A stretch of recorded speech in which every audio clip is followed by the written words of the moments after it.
Hello बच्चों। तो बच्चों हमने हमारी पिछली वीडियोज़ के अंदर हमने 4th चैप्टर को कंप्लीट किया था केमिकल काइनेटिक्स के। उसके हमारे एनसीईआरटी के क्वेश्चन जो हैं वो चल रहे थे।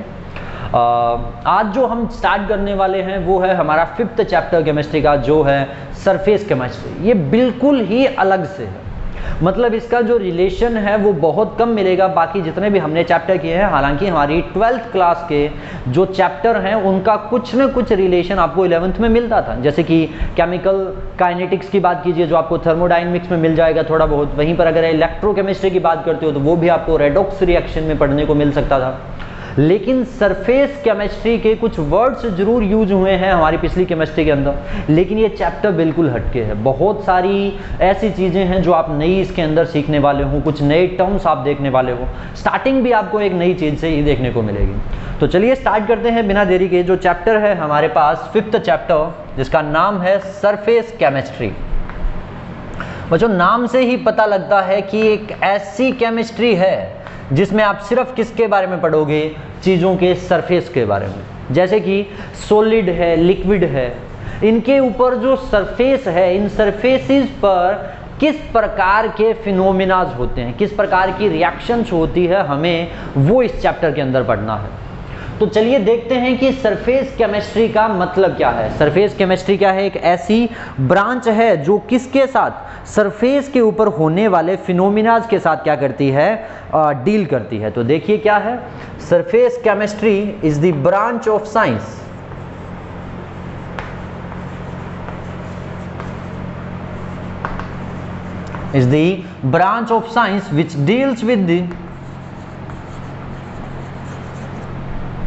which deals with the study of phenomena which are taking place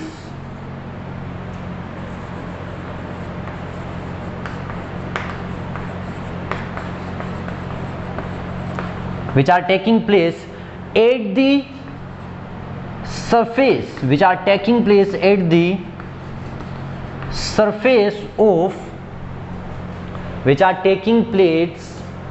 surface, और यहां आप लिख सकते हो interfaces of two separating bulk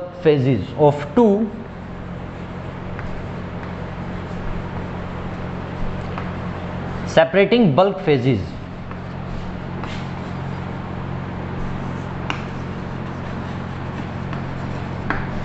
that means क्या, देखिए समझिए डेफिनेशन को क्या है ये। कि मान लीजिए आपके पास क्या है, एक सरफेस, एक सॉलिड है, इसका ये क्या है, सरफेस है। मैंने यहां क्या लिखा कि जो क्या करता है, दो बल्क फेज के सरफेस को या इंटरफेस को जो क्या करता है, सेपरेट करता है। इनके ऊपर जो फिनोमिनाज होते हैं इन्हें क्या कहा जाता है, इनको किस में पढ़ेंगे, सरफेस केमिस्ट्री के अंदर। सेपरेटिंग इंटरफेसेस का मतलब क्या है? सेपरेटिंग इंटरफेस को बच्चों दिखाया जाता है या तो हम किससे, हाइफन से डिनोट करते हैं, या फिर हम क्या करते हैं, स्लेश से डिनोट करते हैं। पहले एग्जांपल देखिए, जैसे हम बात कर रहे थे मान लीजिए सॉलिड और लिक्विड के बारे में। अब यहां क्या था, हाइफन या फिर हम स्लेश लगाएंगे इसके अंदर, लेकिन क्या है इसका मतलब? इसका मतलब ये है कि जो भी कन्वर्जेंस हैं, जो फिनोमिना मैं पढ़ रहा हूं, उसमें एक तरफ क्या है, सॉलिड है, और दूसरी तरफ क्या है, लिक्विड है। और ये दोनों एक दूसरे से क्या हैं, डिफरेंशिएट हो रहे हैं। किसके द्वारा? किसी इंटरफेस के द्वारा। मतलब जब आपको ये पता चलता है कि ये फेजेज ही अलग है, दो फेज जिससे अलग होते हैं उन्हें सरफेस कहा जाता है। जैसे एक लिक्विड और सॉलिड कि मान लीजिए किसी पत्ते के ऊपर पानी पड़ा था, तो अब ये क्या है, सॉलिड फेज के ऊपर पानी पड़ा था, तो आपको इन दोनों के बीच में जो सेपरेट करोगे, आप इन दोनों को अलग अलग करोगे, तो अब इन दोनों के आपको क्या मिलेंगे, इंटरफेसेस मिलेंगे। इनके ऊपर जो फिनोमिनाज होंगे उनको हम किस में पढ़ेंगे, सरफेस केमिस्ट्री के अंदर।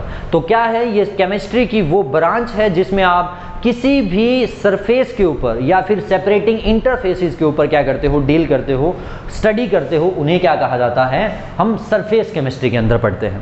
अब सरफेस केमिस्ट्री के अंदर आपको जो, जैसे कि सॉलिड इन लिक्विड है या लिक्विड और सॉलिड के बारे में, लेकिन गैसेज के बारे में, gases have no interfaces, gases के कोई भी क्या नहीं होते, इंटरफेस नहीं होते या सरफेस नहीं होते, because they are completely miscible. वो क्या होते हैं, कंप्लीटली मिसिबल होते हैं। कंप्लीटली मिसिबल का मतलब दो गैस हैं आपके पास, दोनों को आप अगर छोड़ देते हो खुला तो वो एक दूसरे के अंदर कंप्लीटली मिक्स हो जाएंगे, आप पता नहीं लगा पाओगे कि कौन सा सरफेस नाइट्रोजन का या हाइड्रोजन का था और कौन सा किसी दूसरी गैस का था। तो दो गैसेस का कंप्लीटली मिसिबल होना उन्हें क्या करता है, उनके अंदर किसी भी सरफेस का फॉर्मेशन नहीं करने देता। तो गैस में किसी भी प्रकार का क्या नहीं होता, सरफेस नहीं होता। मतलब जो ये केमिस्ट्री है ये किस पर डील करेगी, या तो सॉलिड के साथ या फिर किसके साथ, लिक्विड के साथ। लेकिन सॉलिड और गैस में फेस क्रिएट होता है, एक तो फेस होता है ना इसका, लिक्विड और गैस का भी होता है। मतलब हम solid in on gas, liquid on gas, ऐसे इन नहीं, क्योंकि मुझे तो सरफेस के बारे में पढ़ना है। दैट्स वाई कि हम टोटली जो कंसेप्ट लेंगे वो किसके होंगे, किसी चीज़ के सरफेस पर होने वाली रिएक्टिव एक्टिविटीज़ के बारे में होंगे। तो आई होप आपको ये समझ में आया होगा कि ये सरफेस केमिस्ट्री के अंदर आपको किस चीज़ के बारे में पढ़ना है, होता क्या है वो हम अभी आगे चेक कर लेंगे। आपको मैंने बता दिया कि ये क्या होते हैं। रिएक्शंस की बात कर लीजिए, जैसे कि हम क्रिस्टलाइजेशन के बारे में बात करते हैं या हम डिसोल्यूशन के बारे में बात करते हैं। आफ्टर दैट कोरोजन भी है, वो भी क्या है, सरफेस फिनोमिना है। तो बहुत सारी ऐसे रिएक्शन हैं, कोरोजन की अगर बात करें तो बहुत सारी ऐसी रिएक्शंस हैं जो कहाँ पर होती है, सरफेस के ऊपर होती है। तो जो सरफेस पर हो वही सरफेस केमिस्ट्री के अंदर है। आइए चलते हैं हमारे अगले पॉइंट की तरफ इसमें। तो वो जो नेक्स्ट टर्म है हमारे पास adsorption.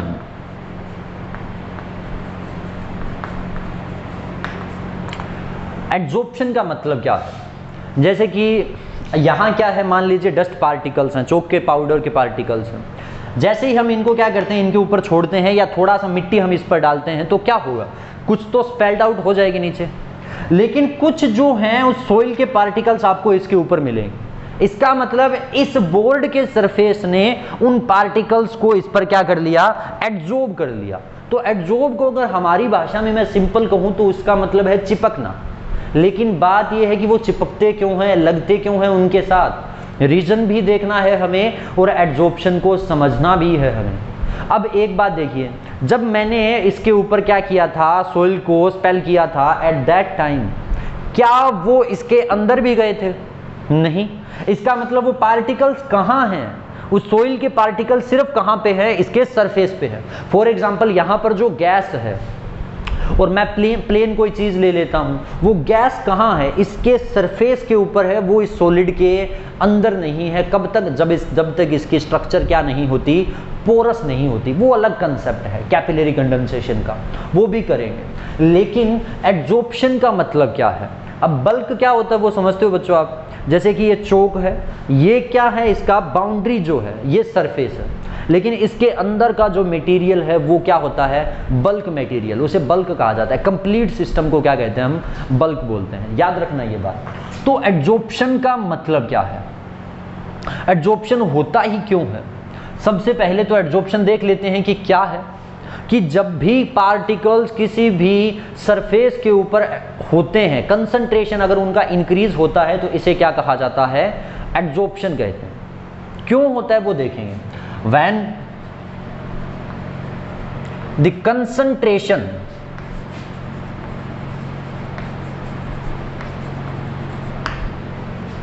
of a species, of same species,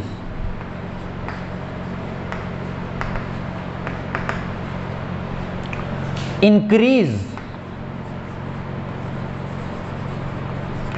only on the surface of a molecular species,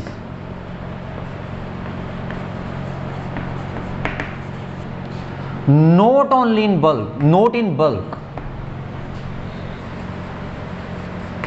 is this process is called as adsorption। कि जब कंसंट्रेशन जो है किसी भी स्पीसीज की सिर्फ और सिर्फ कहां, सिर्फ उसके सरफेस पर इंक्रीज होती है। वो स्पीसीज क्या हो सकते हैं, वो सोल्यूट के पार्टिकल्स हो सकते हैं, वो गैस हो सकती है, वो लिक्विड हो सकता है। अगर ये कंसंट्रेशन सिर्फ उसके सरफेस पर इंक्रीज होता है तो इसे क्या कहा जाता है, एडजॉर्प्शन। वो पार्टिकल्स उसके अंदर नहीं जाने चाहिए। फॉर एग्जांपल मैं कपास की बात करूं, अगर मैं कपास को पानी के अंदर डुबोता हूं तो क्या होगा, पानी उसके अंदर भी भर जाएगा और बाहर भी होगा, वो एडजॉर्प्शन नहीं है। लेकिन वहीं पर अगर मैं क्या करता हूं, किसी लकड़ी को या किसी आयरन को अगर पानी में डुबाऊं तो क्या होगा, पानी आयरन के अंदर तो जाएगा नहीं, वो कहां होगा, सिर्फ पानी की जो कुछ स्पिल्स हैं, बूंद जो हैं, वो आपको सरफेस पर दिखाई देगी। इसका मतलब इस टाइम जो हो रहा है वो एडजॉर्प्शन है, कि जब कंसंट्रेशन ऑफ सोल्यूट और किसी भी स्पीसीज की सेम स्पीसीज की कंसंट्रेशन अगर सिर्फ सरफेस पर इंक्रीज होती है तो इसे क्या कहा जाता है, इसे हम बोलते हैं एडजॉर्प्शन। तो आई होप ये समझ में आया होगा। जैसे कि अगर मान लीजिए एग्जांपल लेते हैं हम, ठीक है ना, तो एग्जांपल की अगर बात करें तो गैसेस ऑन किसके ऊपर, कैटालिस्ट, कौन से कैटालिस्ट के ऊपर, जैसे कि हमारे पास ये हैं प्लैटिनम लेते हैं, प्लैडियम लेते हैं, वहां पर क्या होता है, वहां पर उस प्लैटिनम और प्लैडियम के ऊपर गैस क्या होती हैं, एडजॉर्ब होती हैं। तो एडजॉर्प्शन का मतलब होता है सिर्फ उस गैस का कंसंट्रेशन जो पहले नहीं था, अब वो प्लैटिनम और प्लैडियम के ऊपर क्या हो गया, ज़्यादा हो गया। तो आई होप ये समझ में आया होगा कि एडजॉर्प्शन या कंसंट्रेशन का इंक्रीज होना किसके ऊपर, प्लैटिनम और प्लैडियम के ऊपर क्या कहलाता है, एडजॉर्प्शन कहलाता है। अब रीज़न देखते हैं कि ऐसा होता ही क्यों है, Y adsorption takes place.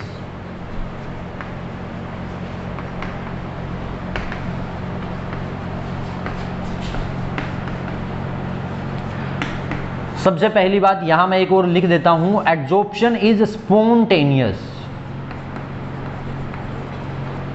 Adsorption क्या होता है, स्पॉन्टेनियस होता है। आपने घरों के अंदर देखा होगा, धीरे धीरे जो दीवारों के ऊपर हमारे जो जितने भी सोफे या जितने भी आर्टिकल्स हम घरों के अंदर रखते हैं, उन पर मिट्टी जो है वो धीरे धीरे अपने आप क्या होती है, एडजॉर्ब होती रहती है। कंसंट्रेशन उनका क्या होता रहता है, बढ़ता रहता है, एक लेयर बन जाती है। एक पहले कुछ पार्टिकल्स आपको दिखाई देते हैं, साफ ना करो तो 5-7 दिन 10 दिन के बाद और ज़्यादा पार्टिकल्स आपको उसके मतलब सॉइल के आपको दिखाई देंगे। तो वो क्या है, वो एडजॉर्प्शन ही तो है। तो इसका मतलब एडजॉर्प्शन हमने थोड़ी ना करवाया था, वो अपने आप हुआ था। तो एडजॉर्प्शन क्या होता है, स्पॉन्टेनियस प्रोसेस है। दैट मीन्स कि इसका डेल्टा जी क्या होता है, नेगेटिव होता है। स्पॉन्टेनियस प्रोसेस है तो एडजॉर्प्शन के लिए जो गिब्स फ्री एंथैल्पी है वो सिस्टम खुद देता है। सिस्टम के पास खुद की एनर्जी होती है जिससे वो ये वर्क डन कंप्लीट करता है। अब हम कुछ टर्म्स को देखते हैं और देखते हैं कि एडजॉर्प्शन होता क्यों है। होगा कुछ ऐसा कि मान लीजिए आपके पास ये क्या है, कंटेनर के अंदर एक लिक्विड है। ये लिक्विड का क्या है, सरफेस है। अब इस लिक्विड के पार्टिकल्स कहाँ हैं, सरफेस पर भी प्रेजेंट हैं और बल्क के अंदर भी प्रेजेंट थे। जो पार्टिकल्स हैं वो कहाँ हैं, सरफेस के ऊपर और बल्क के अंदर प्रेजेंट हैं। लेकिन यहाँ जो पार्टिकल हैं जो बल्क में हैं वो क्या करता है, इक्वल अट्रैक्शन की फोर्स लगाता है ऑल डायरेक्शन के अंदर।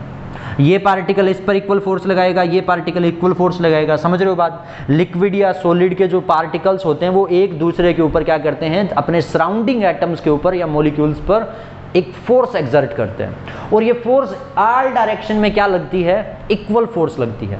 लेकिन वहीं पर जो पार्टिकल सरफेस पर प्रेजेंट हैं वो क्या कर सकते हैं, उनमें बाहर की तरफ तो कोई पार्टिकल है नहीं गैसियस फेज में, तो वो सिर्फ क्या करेंगे, एक इनवार्ड की तरफ अट्रैक्शन की फोर्स उन पर लगेगी।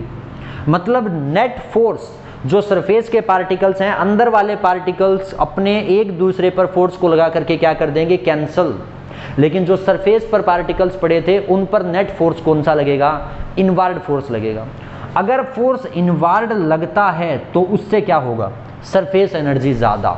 पार्टिकल्स अंदर में तो कोई फोर्स है नहीं, फोर्स नहीं तो एनर्जी नहीं, लेकिन जो ऊपर की तरफ पड़े थे, सरफेस पर पड़े थे, उन पर नेट इनवार्ड फोर्स लग रहा है, जिसके कारण सरफेस एनर्जी क्या हो गया, बढ़ गया। और इसी सरफेस एनर्जी के कारण, इसी नेट डाउनवार्ड फोर्स के कारण, इनवार्ड फोर्स के कारण बाहर से पार्टिकल्स क्या होते हैं, इनकी तरफ अट्रैक्ट होते हैं। क्या करने के लिए, फोर्स को बैलेंस करने के लिए। एक टाइम आएगा जब उन पर लेयर बनना क्या हो जाएगा, शुरू। मान लो कि इसने पहले क्या किया, कुछ पार्टिकल्स को अट्रैक्ट किया, फिर 1-2 पार्टिकल्स की लेयर और बना ली, इसके बाद एडजॉर्प्शन कम हो जाएगा क्योंकि अब इनकी इनवार्ड फोर्स क्या हो चुकी है, बैलेंस हो चुकी है। तो क्यों होता है एडजॉर्प्शन, कुछ समझ में आया क्यों? क्योंकि the particles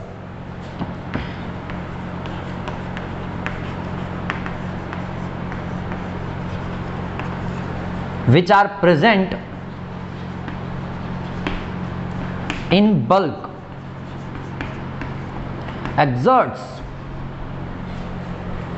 an equal attracting force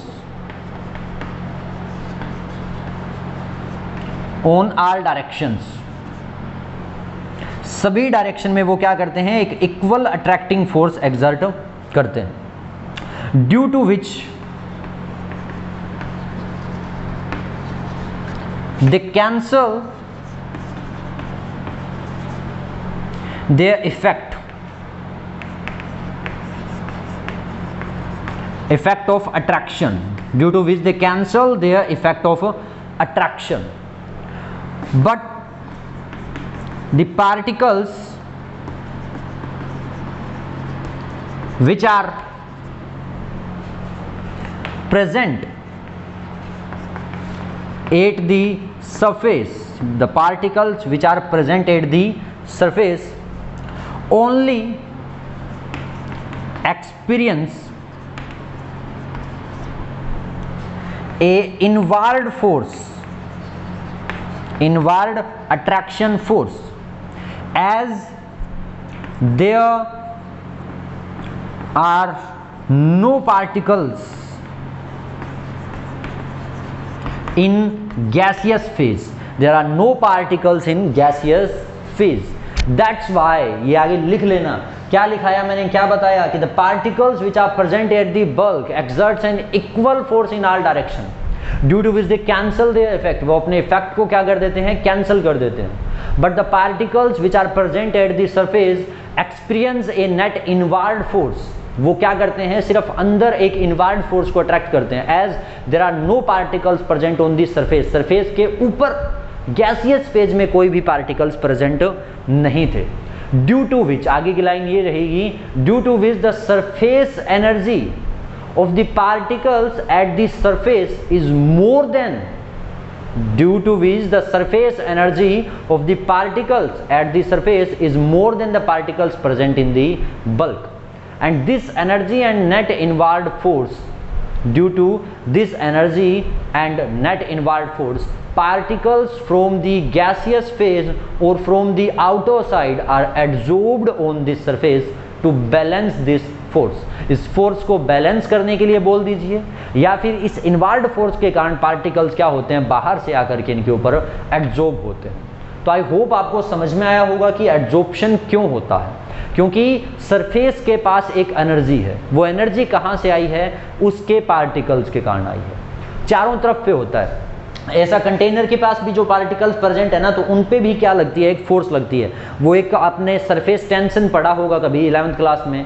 surface tension में क्या होता है, जो अंदर के पार्टिकल्स होते हैं वो क्या करते हैं, खुद को मिनिमाइज करना चाहते हैं एरिया को. रीजन, क्योंकि नेट फोर्स हर तरफ से क्या लगता है, इनवर्ड लगता है. अब चीज़ें ये भी याद रखना कि जितना ज़्यादा क्या होता है, फाइनली डिवाइडेड पार्टिकल्स आप लेते हो, जितना छोटा पार्टिकल आप लेते हो उतना ही ज़्यादा उसका क्या होता है, सरफेस एरिया भी होता है, और उतनी ही ज़्यादा उनकी क्या होती है, सरफेस एनर्जी भी होती है. दैट्स वाई कि बहुत सारी केमिकल रिएक्शंस में हम लिखते हैं फाइनली डिवाइडेड प्लेटिनम. क्यों? क्योंकि वो बिल्कुल छोटे पार्टिकल्स लिए हैं, उनका सरफेस ज़्यादा है, सरफेस एनर्जी ज़्यादा है, तो एड्जॉर्प्शन क्या होगा, ज़्यादा होगा. तो एड्जॉर्प्शन सरफेस पर डिपेंड करता है, बहुत सारे फैक्टर्स पे डिपेंड करता है, वो हम पढ़ेंगे. लेकिन अब तक आपको बस ये देखना था कि सरफेस पर एड्जॉर्प्शन होता ही क्यों है. तो आई होप ये क्लियर होगा कि जो पार्टिकल्स होते हैं वो नेट इनवर्ड फोर्स पे एक्ट करते हैं. तो अभी आई होप ये क्लियर होगा पॉइंट आपका कि एड्जॉर्प्शन क्या है. एड्जॉर्प्शन होने के बाद क्या होता है, सरफेस एनर्जी धीरे धीरे डिक्रीज होता रहता है, जिसके कारण और ज़्यादा एड्जॉर्प्शन नहीं हो पाता. हालांकि इसके टाइप हैं, उनके बारे में पढ़ेंगे, लेकिन कुछ बेसिक टर्म्स अब भी बाकी हैं, उनको पढ़ लेते हैं. एड्जॉर्प्शन में एक चीज़ होती है बच्चों, एड्जॉर्बेंट. जैसे कि हम क्या करते हैं, रिएक्शन सॉल्यूशन की बात करते हैं, उसमें क्या होता है, सोल्यूट और सोलवेंट होता है. वैसे ही एड्जॉर्प्शन में होते हैं एड्जॉर्बेंट एंड एड्जॉर्बेट. अब एड्जॉर्बेंट क्या होता है, जो मोलिकुलर स्पीसीज क्या करती हैं, सरफेस प्रोवाइड करवाती है. मतलब जिस चीज पर एड्जॉर्प्शन होता है उसे एड्जॉर्बेंट कहा जाता है. The substance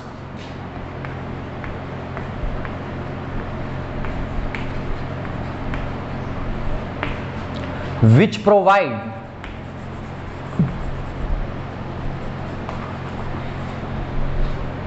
surface for retention, retention का मतलब आना उनके ऊपर, फॉर रिटेंशन और attraction, for retain surface for the retention और attraction of any molecular species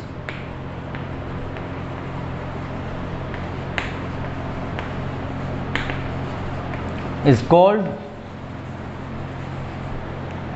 adsorbent.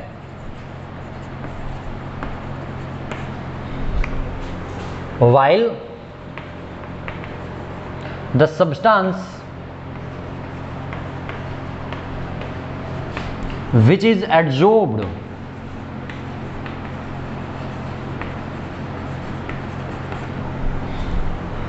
on surface is called adsorbate. तो एड्सोर्बेट क्या होते हैं? वो मोलिकुलर स्पीसीज जो जा करके एड्सॉर्ब होती है, और एड्सोर्बेंट क्या होते हैं? वो मोलिकुलर, वो सब्सटेंस जो इन मोलिकुलर स्पीसीज को एड्सॉर्प्शन के लिए क्या करते हैं? सरफेस प्रोवाइड करवाते हैं। एक टर्म और है, वो है हमारे पास डिजॉर्प्शन। डिजॉर्प्शन का मतलब क्या है? एड्सॉर्प्शन का उल्टा।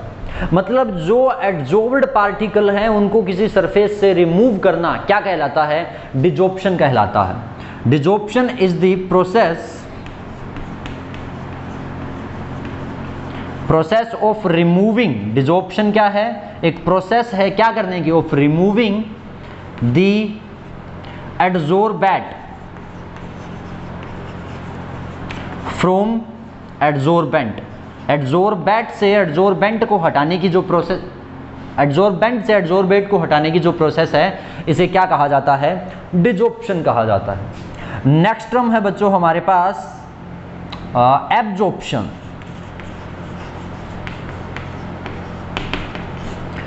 तो एब्जॉर्प्शन क्या है वो देखिए। जैसे मैंने कपास वाला एग्जांपल लिया था, उसमें क्या था कि पार्टिकल्स बल्क के अंदर जाते हैं, पानी जो है वो बल्क के अंदर भरता है। मान लीजिए हमने पोरस कार्बन चारकोल ले लिया।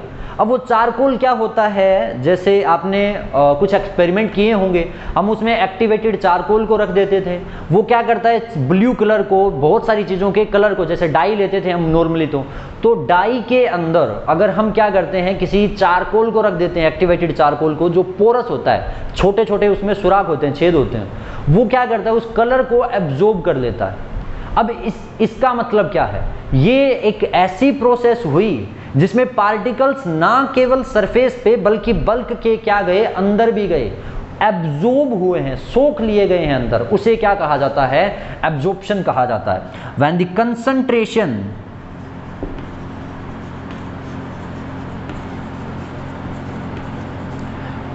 of particles not only increase at surface but more in the bulk। कि बल्क के अंदर जब क्या होता है? कंसंट्रेशन इंक्रीज होता है, तो इसे क्या कहा जाता है? हम इसे बोलते हैं एब्जॉर्प्शन। एग्जाम्पल ले लीजिए, अगर हम बात करें, मान लीजिए कि आपके पास सिलिका जेल ले लिया, या आपने क्या ले लिया? चारकोल ले रखा है और आपने उसको किसी चीज़ के अंदर रख रखा है। वहीं पर अगर हम सम टाइम आपने देखा था ना, वो हम क्या करते थे? एनहाइड्रस चीज़ें लेते हैं पानी को सोखने के लिए। तो अगर हम मान लो कि किसी चीज़ के अंदर हमने रख दिया एनहाइड्रस कैल्शियम क्लोराइड रख दिया, वो कैल्शियम क्लोराइड क्या करता है? यहाँ पर इसको बिल्कुल ड्राई करने के लिए, ड्राई एटमॉस्फेयर करने के लिए जितनी भी चीज़ें होती हैं उनको अपने सरफेस के अंदर ले आता है, वो बल्क के अंदर ले आता है, वो एब्जॉर्ब करता है चीज़ों को। लेकिन जैसे कि सिलिका जेल है, उस पर पानी की जो बूंद पड़ी है वो सिर्फ कहाँ है? ये जैसे कि ये प्रोसेस होती है, मान लीजिए ये आपके पास क्या है? एड्सोर्बेट है, बेंट है। पार्टिकल्स जो हैं वो कहाँ है? सिर्फ यहाँ ज़्यादा है, यहाँ तो कंसंट्रेशन ज़्यादा है और यहाँ क्या है? कम है। तो ये तो है एड्सॉर्प्शन। लेकिन वहीं पर ये आपके पास कोई सिस्टम था, सब्सटेंस था, कंसंट्रेशन यहाँ भी है लेकिन यहाँ बहुत ज़्यादा है और यहाँ क्या है, कम है, तो ये क्या बनता है आपके पास, एब्जॉर्प्शन बनता है। क्या थी, एक एड्जॉर्बेंट है, एक एड्जॉर्बेट है, एक क्या होता है, डिजॉर्प्शन होता है और एक क्या होता है, एब्जॉर्प्शन होता है। अब अगली जो टर्म है वो होती है sorption. When adsorption and desorption both take simultaneously, अगर एड्जॉर्प्शन और डिजॉर्प्शन दोनों एक साथ होते हैं तो इसे क्या कहा जाता है, सोर्प्शन बोलते हैं। देखिए तो नेक्स्ट क्या था बच्चों हमारे पास, सोर्प्शन के बारे में। क्या होता है सोर्प्शन, व्हेन जब क्या होता है, एड्जॉर्प्शन भी हो रहा है और क्या, एब्जॉर्प्शन भी हो रहा है। जब दोनों टर्म एक साथ होती हैं तो इन्हें क्या कहा जाता है, सोर्प्शन बोलते हैं। एक चीज याद रखना, इसमें भी क्या होते हैं, पार्टिकल सरफेस पर होते हैं, लेकिन इसको हम एब्जॉर्प्शन कब बोलते हैं, जब कंसंट्रेशन कहां, सरफेस से ज्यादा बल्क में होता है, तब इसे क्या कहा जाता है, एब्जॉर्प्शन। एब्जॉर्प्शन के टाइम भी एड्जॉर्ब पार्टिकल सरफेस पर तो मिलते हैं, लेकिन फिर भी हम उसको सोर्प्शन तो पक्का नहीं कहते। क्यों, क्योंकि एट दैट टाइम क्या था, कंसंट्रेशन बल्क में ज़्यादा था और सरफेस पर कम था। लेकिन अगर एक ऐसी प्रोसेस है जिसमें सरफेस पर भी बहुत सारे पार्टिकल्स हैं, बल्क में भी बहुत सारे पार्टिकल्स हैं, तो इसे क्या कहा जाता है, सोर्प्शन कहा जाता है। एक होता है बच्चों कैपिलरी कंडेंसेशन। ये कुछ मैं वैसे ही टर्म्स लिखा रहा हूँ आज आपको, बेसिक सी बातें हैं, डेफिनेशंस हैं, कुछ इतना ज़्यादा काम है नहीं। कैपिलरी कंडेंसेशन के अंदर क्या होता है, when the adsorbent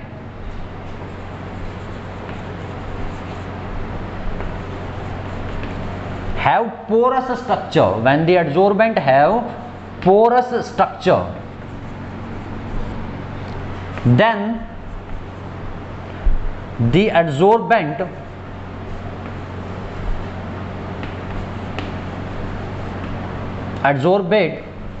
is filled in these pores.